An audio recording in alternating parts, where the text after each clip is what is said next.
عثمانی تخت کے طاقتور حاکم سلطان محمد ہنٹر اپنی بہادری کے لیے مشہور سلطان محمد چہارم نے اپنے گھوڑے کے ساتھ یونان میں کو اولمپس کی چوٹی پر 2918 میٹر کی کھائی کو دو چٹانوں کے درمیان چھلانگ لگا کر اپنے قافلے کو حیران کر دیا۔ سلطان محمد چہارم عثمانی سلطانوں میں سے 1900 اور مسلمانوں کے 84 خلیفہ تھے۔ وہ تخت پر چڑھنے والے سب سے کم عمر سلطان تھے، دوسرے سب سے طویل عرصے تک حکمرانی کرنے والے سلطان اور تخت سے ہٹائے جانے والے تیسرے سلطان تھے۔ وہ سلطان ابراہیم اور حادث ترہان حاسیکی کے بیٹے تھے۔ چونکہ وہ ایک طویل عرصے میں سلطنت عثمانیہ میں پیدا ہونے والے پہلے شہزادے تھے، لہذا ان کی پیدائش جشن کا سبب تھی۔ انہوں نے 1648 میں ایک فوجی بغاوت میں اپنے والد کو تخت سے ہٹانے اور ہلاک ہونے کے بعد 7 سال کی عمر میں تخت سنبھالا۔ اس کی ماں، جو ایک ہوشیار عورت تھی، نے بادشاہت سنبھالی۔ چونکہ ولید سلطان کی ماں خود ریاست کا نظم و نسق نہیں چلا سکتی تھی، لہذا سول اور فوجی بیوروکریسی نے سلطان کے نوجوانوں کا فائدہ اٹھاتے ہوئے انتظامیہ میں اپنی رائے قائم کی۔ ننھے سلطان نے اپنے والد کو قتل کرنے والے 70 لوگوں کے نام ایک نوٹ بک میں لکھ کر رکھ دیے۔ جب وقت آیا تو اس نے اپنے والد کی موت کا بدلہ لیا۔ اناطولیہ اور استنبول مسلسل بغاوتوں کا گھر تھے اور خزانہ سنگین صورتحال میں تھا۔ دریں اثنا باغیوں نے 1651 میں محل پر چھاپا مارا اور سلطان کی دادی ماں پیکر سلطان کو قتل کر دیا، یہ الزام لگاتے ہوئے کہ اس کا سیاسی معاملات میں کردار تھا۔ خواجہ سراؤں کے سربراہ سلیمان آغا نے سلطان کو چھپا کر موت سے بچا لیا۔ اسے ایک موقع کے طور پر دیکھتے ہوئے سلطان نے جنسری افسران اور اغاہے سرداروں کو سزا دی جن کا سیاست میں کردار تھا۔ اس طرح اس دور کا پہلا حصہ، جو سلطنت غاز کے نام سے جانا جاتا تھا، بند کر دیا گیا۔ اس کے بعد محل کی بیوروکریسی، جسے محل آغا کہا جاتا تھا، نے کچھ عرصے تک سیاست میں آواز اٹھائی۔ کوریٹن جنگ، جسے 5ویں عثمانی وینس جنگ بھی کہا جاتا ہے، جو سلطان محمد چہارم کے والد کے دور میں شروع ہوئی تھی، اب بھی جاری تھی۔ وینس کی بحریہ نے ایجین جزائر پر قبضہ کر لیا اور ڈارڈیلس کو بند کر دیا۔ کرنسی کی قدر میں کمی، جو خراب مالی صورتحال کی وجہ سے تھی، نے ایک بڑی بغاوت کا سبب بنا۔ فوجیوں نے بیوروکریسی کے 30 افراد کی ایک فہرست تیار کی جنہیں انہوں نے اس صورتحال کا ذمہ دار سمجھا اور انہیں ایک ایک کر کے ہلاک کیا۔ انہوں نے اپنی لاشوں کو سلطان احمد چوک کے قریب ایک درخت پر لٹکا دیا۔ اس دردناک واقعے کو واقعہ سینار واقعہ واق کا واقعہ کہا جاتا ہے۔ واق ایک بہت بڑا درخت ہے جس کی شاخیں اب فارسی ادب میں انسانوں کے سر بن جاتے ہیں۔ اس افراتفری میں عظیم وزیر کثرت سے تبدیل ہوتے رہے۔ ایسے لوگ بھی تھے جنہوں نے 7 دن تک اس عہدے پر کام کیا، جن میں سے کچھ صرف 6 گھنٹے تک رہے۔ اس کے بعد کوپرلو محمد پاشا، جس کا نام اس وقت تک مشہور نہیں تھا، ویلید سلطان کو سفارش کی گئی۔ 78 سالہ وزیر کوپرلو نے ایسی شرائط پیش کی جو اس وقت تک کسی بڑے وزیر نے پیش نہیں کی تھیں۔ ان کا کہنا تھا کہ ان شرائط کے بغیر وہ ان سے جو توقع کی جا رہی تھی وہ پوری نہیں کر سکیں گے۔ انہوں نے 1656 میں عہدہ قبول کیا جب انہیں یقین دلایا گیا کہ ان کے معاملات میں کبھی مداخلت نہیں کی جائے گی۔ اس طرح عثمانی تاریخ میں ایک روشن صفحہ موڑ دیا گیا جسے کوپرلو دور کے نام سے جانا جاتا ہے۔ کوپرلو نے سلطان مراد چہارم سے متاثر ہو کر سخت اقدامات کے ساتھ ملک میں امن عامہ بحال کیا، جس کی وہ تعریف کرتے تھے۔ عظیم الشان وزیر کا لقب، جو ترکی میں ویزریزم تھا، کوپرلو کے ساتھ صدرزم میں تبدیل ہو گیا۔ شکست خوردہ وینس کے باشندے کنکلے سے پیچھے ہٹ گئے اور اس وقت کے دوران کریٹ کی فتح مکمل ہوئی۔ کوپرلو نے باغی ایریڈیل ٹرانسلوینیا پر مارچ کیا اور 1658 میں بغاوت کو دبا دیا۔ پھر وہ اناطولیہ گیا اور باغیوں کو گھٹنے ٹیکنے پر مجبور کر دیا۔ کریمین خان محمد گیرے نے 1659 میں کونوٹوپ میں روسی فوج کو شکست دی۔ اس طرح روسیوں نے 50 سال کے لیے یوکرین سے دستبرداری اختیار کی۔ جب 1661 میں کوپرلو کا انتقال ہوا تو اس کا 26 سالہ بیٹا فضل احمد پاشا اس کی وصیت کے مطابق اس کا جانشین ہوا۔ وہ عثمانی تاریخ میں سب سے کم عمر گرینڈ وزیر تھے اور سب سے طویل عرصے تک عہدے پر رہنے والے دوسرے عظیم وزیر تھے۔ وہ اچھی طرح سے تعلیم یافتہ تھے اور ایک عالم سمجھے جاتے تھے۔ 1663 میں آسٹریا کی مہم کے دوران یورپ کے سب سے زیادہ مضبوط قلعوں میں سے ایک یور ارسیکوجوارج اور اس کے آس پاس کے شہروں پر دوبارہ قبضہ کر لیا گیا۔ سینٹ گوٹ ہارڈ کی جنگ میں دونوں فریقوں کو بھاری جانی نقصان اٹھانا پڑا۔ 1666 میں واسوار کے معاہدے پر دستخط کیے گئے، جس سے آسٹریا ترک جنگ کا اختتام ہوا۔ عظیم وزیر نے کریٹ کی مہم کا آغاز کیا، ہیراکلیون کو لے لیا اور 1669 میں جزیرے کی فتح مکمل۔ انہوں نے دشمن کے ان کمانڈروں کو قبول کیا جنہوں نے سالوں تک شہر کا دفاع کیا تھا اور ان کو اچھے الفاظ سے خوش آمدید کہا۔ یہ اقدام، جو اس وقت کی مروجہ جنگی روایات کا حصہ نہیں تھا، ظاہر کرتا ہے کہ عثمانی کتنے مہذب اور شائستہ تھے۔ جزیرے کی آبادی کا ایک اہم حصہ اسلام قبول کر چکا ہے۔ البانیہ اور بوسنیائی باشندوں کے بعد عثمانی تاریخ میں یہ تیسری سب سے بڑی تبدیلی مذہب کی تحریک ہے۔ کریٹ کو ایک طرح کی خود مختاری دی گئی۔ سلطان محمد چہارم اور فضل احمد پاشا نے 1672 میں پولینڈ پر مارچ کیا۔ کامنیگ، لوو اور لوبلن کو فتح کیا گیا۔ اس طرح یورپ میں عثمانی سرحدیں وارسا سے صرف 100 کلومیٹر 62 میل کے فاصلے پر اپنے سب سے بڑے سائز تک پہنچ گئیں۔ 1676 میں فضل احمد پاشا کی وفات کے بعد ان کے بہنوئی کارا مصطفیٰ پاشا مرزیفون کے وزیر اعظم بن گئے۔ سلطان اور عظیم وزیر 1678 میں روسی مہم پر گئے۔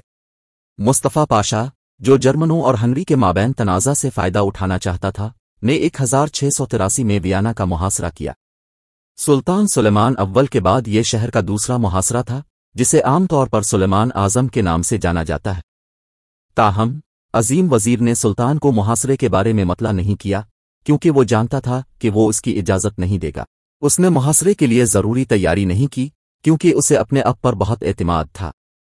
جب شہر گرنے والا تھا تو حقیقت یہ تھی کہ اس نے فوجیوں کو لوٹنے کی اجازت نہیں دی، اس کا الٹا اثر ہوا۔ جنگی کونسل میں فوج کی ایک ہڑتالی شاخ کے کمانڈر کریمین خان کی ان کی توہین آخری موقع تھا۔ نہ صرف وہ ویانا کو فتح کرنے میں ناکام رہے بلکہ فوج، جسے کالن برگ میں بھاری شکست کا سامنا کرنا پڑا، نے پولشوں کے سامنے پیچھے ہٹنا شروع کر دیا، جو آزادانہ طور پر مدد کے لیے آنے کے قابل تھے کیونکہ کریمین خان نے اپنی فوجیں واپس بلا لی تھیں۔ پورے یورپ نے عثمانیوں کے خلاف اتحاد کیا۔ ہنگری اور پیلوپونیز پر قبضہ کر لیا گیا۔ اس طرح 6 محاذوں پر جنگیں شروع ہوئیں جو 16 سال تک جاری رہیں گی اور تباہی پر ختم ہوں گی۔ ویانا کے دوسرے محاصرے نے یورپی ثقافت پر ایک بڑا نشان چھوڑا۔ مصطفیٰ پاشا کو پھانسی دے دی گئی۔ سپاہی سلطان کو شکست کا ذمہ دار ٹھہرا کر اقتدار پر قبضہ کرنا چاہتے تھے۔ استنبول کے لوگ بھی اس حقیقت سے مطمئن نہیں تھے کہ سلطان نے ہمیشہ ایڈرن میں رہنے کا انتخاب کیا، کیونکہ وہ اب بھی لاشعوری طور پر ان انقلابات کے اثرات کے ساتھ رہتے تھے جو انہوں نے اپنے بچپن میں دیکھے تھے۔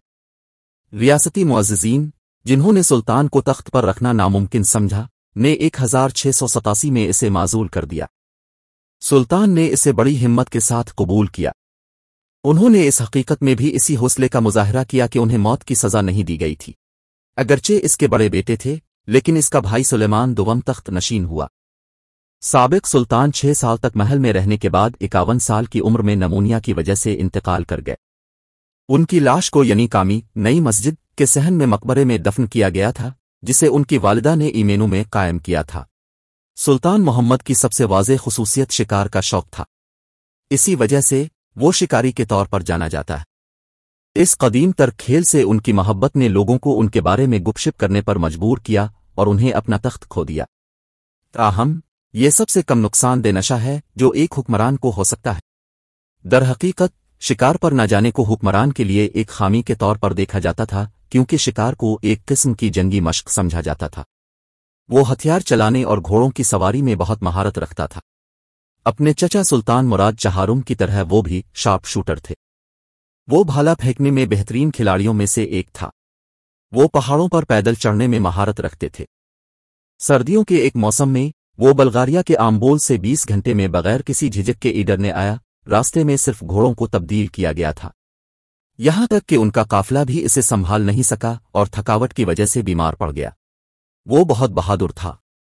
کریٹن جنگ کے دوران جب وہ ضرورت پڑنے پر کریٹ جانے کے لیے یونان میں تھا تو وہ ماؤنٹ اولمپس کی چوٹی پر چڑھ گیا جو 2,918 میٹر 9,570 فٹ کی بلندی پر واقع ہے۔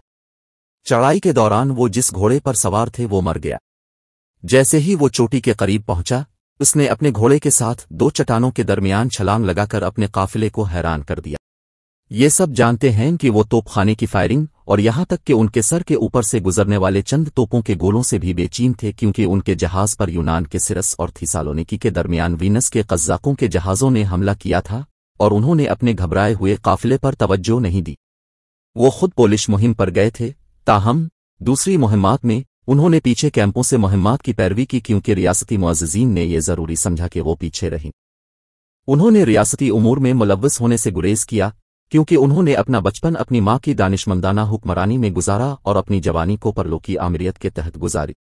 وہ عام طور پر دیوان امپیریل کاؤنسل سے اور عظیم وزیر کی تجاویز کی منظوری دیتے تھے۔ وہ تقریبات اور پروٹوکول کے فرائض میں کوتاہی نہیں کرتا تھا۔ یہ صورتحال، جو آج کی جمہوری بادشاہتوں سے ملتی جلتی ہے، اس وقت کافی عجیب سمجھی جاتی تھی۔ جزوی طور پر اس کی وجہ سے آسٹریا کے مورخ جوزف وان ہیمر پرسٹال سلطان کو کردار میں کمزور سمجھتے ہیں۔ ان کا کہنا ہے کہ وہ آخری 2 نااہل بڑے وزیروں کا شکار ہوئے تھے۔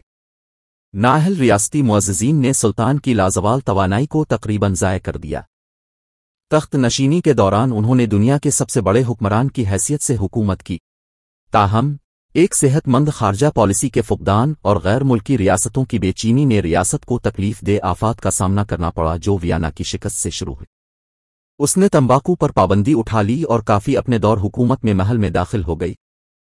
اس کے بارے میں کہا جاتا تھا کہ وہ درمیانے قد کا، مالدار، گورا اور پتلا چہرہ رکھتا تھا۔ اس کا جسم آگے کی طرف جھکا ہوا تھا کیونکہ اسے گھوڑوں کی سواری کا شوق تھا۔ وہ سائنس اور آرٹ کے ماہرین کے سرپرست تھے، تاہم وہ اپنے آباء و اجداد کی طرح شاعری میں مشغول نہیں تھے اور اس کے بجائے تاریخ میں دلچسپی رکھتے تھے۔ انہوں نے اس وقت کی سب سے زیادہ دانشور شخصیات میں سے ایک ہزارفین حسین آفندی سے سبق سیکھا۔ ان کے زمانے میں تاریخ گلمانی اور ایولیا سے لیبی کا سیاحت نام لکھا گیا تھا۔ ان کا تعلق حلوتی خاندان سے تھا۔ خواب دیکھنے کے بعد وہ کلیت باہر چلے گئے اور احمد قیدی کے ساتھ شامل ہو گئے۔ اس کے پاس اپنے لیے ایک ٹیکے درویشوں کی خانقاہ تھی۔ انہوں نے مکہ مکرمہ میں مسجد حرم کے میناروں کی مرمت کی اور طواف کے علاقے کو وسعت دی۔ ان کے پاس گرمی کے خلاف مزاحمت کرنے والے خاص پتھر رکھے گئے تھے تاکہ حاجیوں کے پاؤں گرمی سے نہ جلے۔ اس نے صفا اور مروے کے درمیان بہت سے چراغ لٹکائے ہوئے تھے اور زمزم کے کنویں پر ایک گنبد تعمیر کیا تھا۔ ان کی پہچان ایک نرم، سخی، پرہیزگار اور انصاف پسند حکمران کے طور پر کی جاتی تھی۔ اپنی جوانی میں انہوں نے گورکو محمد پاشا کے جلاوطنی کے فیصلوں کی مخالفت کی اور کہا، میں بے گناہ لوگوں کو ان کی آزادی سے محروم کرنے سے اتفاق نہیں کرتا ہوں، انہیں عدالت میں جانے دیں، اگر وہ قصوروار پائے گئے تو انہیں سزا دی جائے گی۔ رومیلیا کا ازاسکر چیف جج اتلکلی علی آفندی نے سلطان محمد اور اسکندرلی محمد آغا کے درمیان ایک مقدمے کی صدارت کی جو سلچک میں ایک وقف فاؤنڈیشن کی ملکیت کے تنازع کی وجہ سے پیدا ہوا تھا۔ اس نے محمد آغا کے حق میں اور سلطان کے خلاف فیصلہ دیا۔ ازمیر سے تعلق رکھنے والے ایک یہودی سبتائیزو نے اعلان کیا کہ وہ اپنے زمانے میں مسیحا تھے۔ دیوان میں ان کی سیاسی سرگرمیوں کی وجہ سے ان پر مقدمہ چلایا گیا، اور جب انہوں نے کہا کہ انہوں نے اسلام قبول کر لیا ہے اور اپنا نام سلطان کا نام محمد رکھ لیا ہے تو انہیں بچا لیا گیا۔ ان غیر معمولی اجلاسوں میں سے آخری اجلاس، جسے فٹ کونسل کہا جاتا تھا، اس لیے کہ سلطان کے علاوہ ہر کوئی کھڑا تھا، اس کے زمانے میں عباس حسن پاشا بغاوت کے موقع پر ہوا تھا۔ اس مجلس کے دوران جب باغیوں کی طرف سے بھیجے گئے وفد نے اسے تیرا خادم کہا تو اس نے کہا، خیال ختم ہو گیا کہ وہ میرے خادم نہیں ہے۔ جب ہماری فوج دشمن سے لڑ رہی ہوتی ہے تو وہ بغاوت کرتے ہیں، اور انہوں نے دلیری سے انہیں اپنی موجودگی سے نکال دیا، یہاں تک کہ اس خطرناک لمحے میں بھی جسے اس کا تخت ضائع ہونے کا امکان تھا، اس نے باغیوں کو شامل نہیں کیا۔ وہ لوگوں کے معاملات میں اس قدر دلچسپی رکھتے تھے کہ انہوں نے دیوان کی ایک میٹنگ کے دوران بڑے وزیر سے پوچھا تھا کہ بازار میں گوشت کیوں نہیں ہے، حالانکہ ایک اوکا 1.2828 گرام گوشت 8.21 عثمانی چاندی کے سکے تھا۔ وہ خود فضول خرچی پسند نہیں کرتے تھے اور حرم کی زندگی میں دلچسپی نہیں رکھتے تھے۔ ان کے 2 بیٹے تھے، جن میں سے دونوں ایک کے بعد ایک تخت پر فائز ہوئے، صرف ایک خاتون سے، ان کی بیوی قریٹن نسل کی بیوی ایمت اللہ رابعہ گلنس۔